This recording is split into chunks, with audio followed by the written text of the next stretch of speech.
Hey, all right. My name is Malik, and we're going to get right into it. One of the first things I want to discuss is just a quick technique breakdown. So you're going to take your drumsticks. If they're not Vic Firth, that's all good. I'm going to explain how to do this with Vic Firth sticks and not Vic Firth sticks, so you'll be good. So first we're going to just talk about max grip, which is what we're going to use when I teach the rudiments.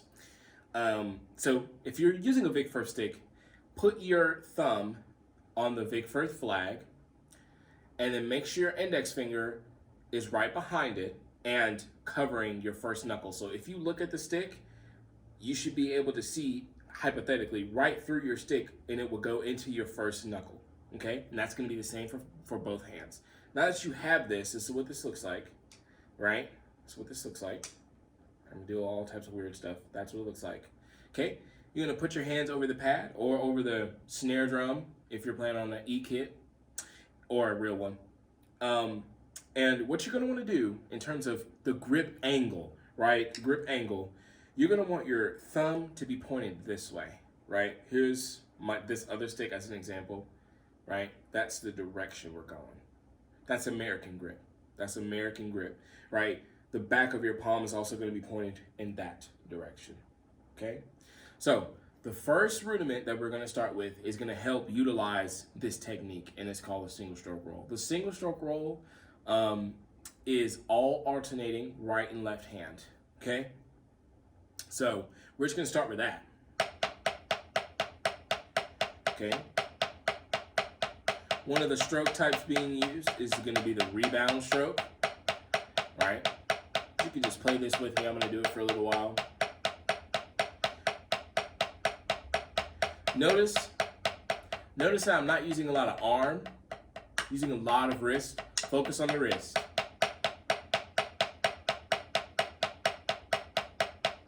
We're going to do this for a little while.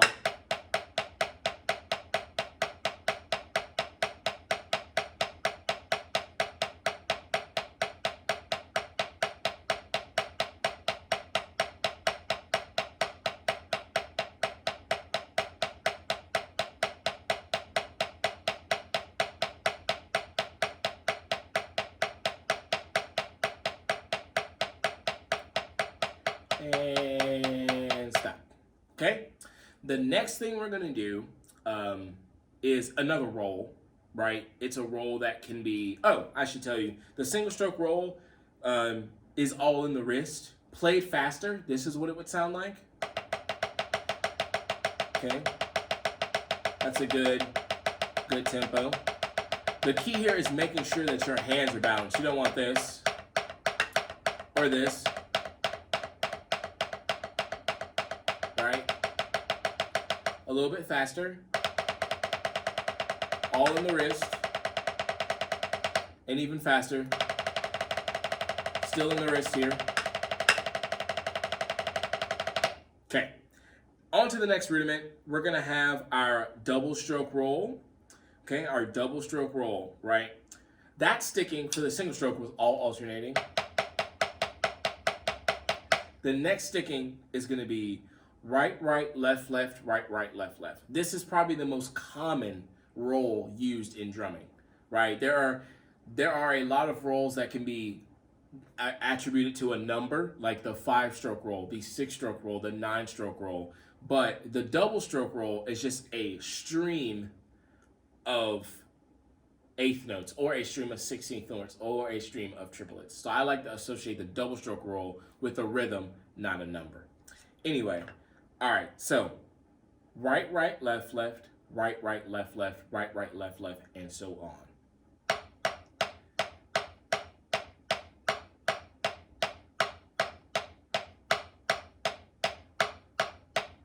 Do this for a little while.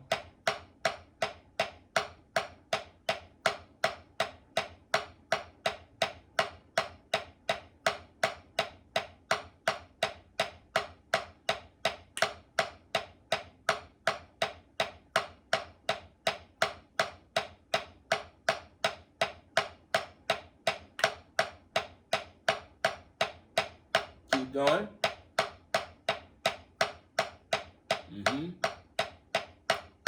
All in the wrist. None of this. That even sounds different, right? That sounds different. Oh, I should stop anyway. I need to say something. Two stroke types being used in this. The rebound stroke and then the downstroke, right? Rebound, down, rebound, down, right? It's the same thing over and over again. One more time.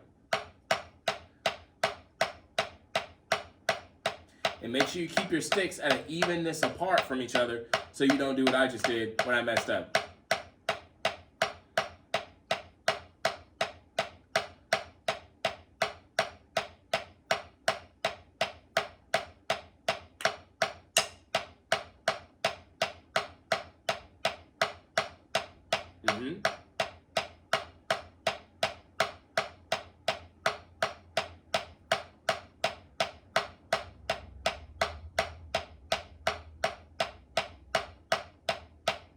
Okay, now this can be played faster.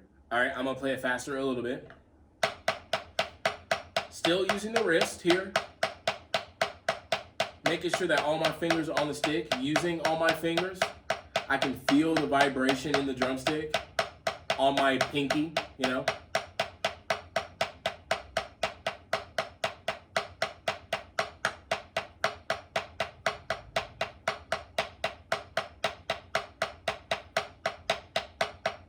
Okay, I'm gonna speed it up just to show you. You don't have to play it at this speed. That's totally fine. Now this is different. Here, I'm using the rebound from the pad. It's less about my wrist motion and more about the rebound from the pad.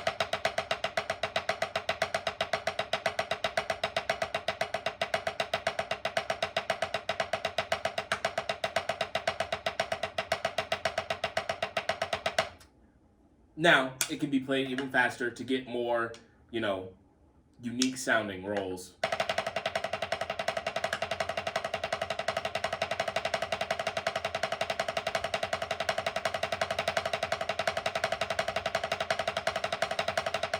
Even faster. Still using the wrist here. Okay, even faster. Yeah, on and on. Let's go to our next rudiment and our last one for today. The paradiddle, right? The paradiddle is a little bit more advanced because it requires a certain sticking from you, just like the last one, but it also adds another musical element called the accent. Let's talk about it without the accent real quick, right? So the sticking for it, it's a 16th note. It's right, left, right, right, left, right, left, left. This is without the accent.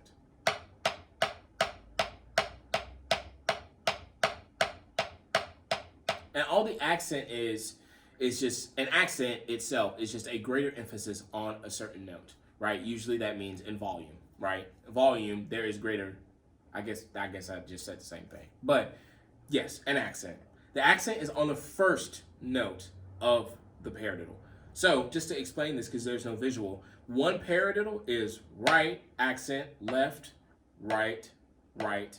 Another accent is left, right, left, left. Notice the volume of the accent versus what we're going to call the tap right now, which is another stroke.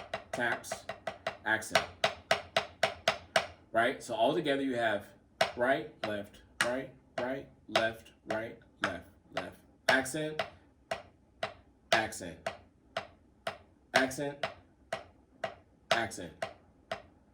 Right, left, right, right, left, right, left, left, right, left, right, right, left, right, left, left, right, left, right, right, left, right, left, left. I'm gonna play a couple of these.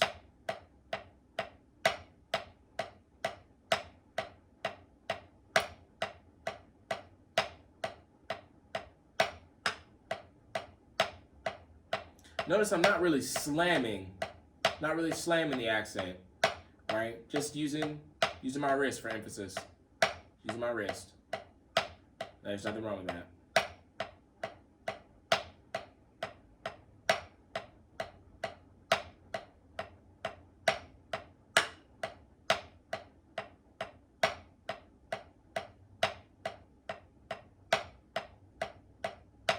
keep going.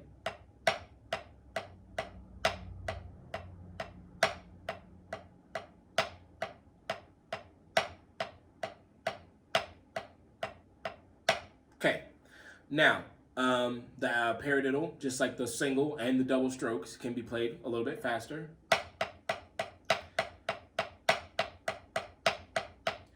One thing to know about this rudiment specifically is that it's not separate. Usually they're played continuously, like not like this. This could be utilized somewhere in music, but for this sake, we're trying to learn and grow our chops through the paradiddle. So we're going to play it continuously. All right, I'm going to play a little bit faster.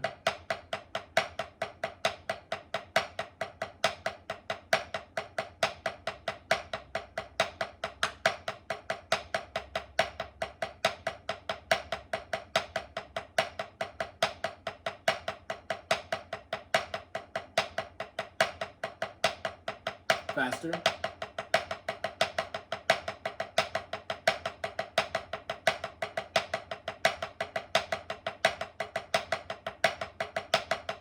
Now, why do we learn that in drum set lessons? Because I'm not going to demonstrate it right now, but this paradiddle can become a groove, right? It can become a groove that can be utilized in a lot of different styles of music. I've used it myself, right? I'm going to show you. It'll involve the paradiddle a little bit faster, but it still uses all the same elements. I'm also going to use the rim for this.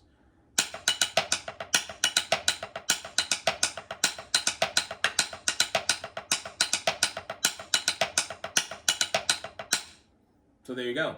So those are 3 rudiments that are super important in the drumming world, and we'll discuss more as time goes on. But for now, work on those, get them comfortable, right? Make sure that they're comfortable in your hands and that you feel comfortable drumming, because that's really the most important thing about drumming, is being comfortable while holding sticks and while playing the instrument.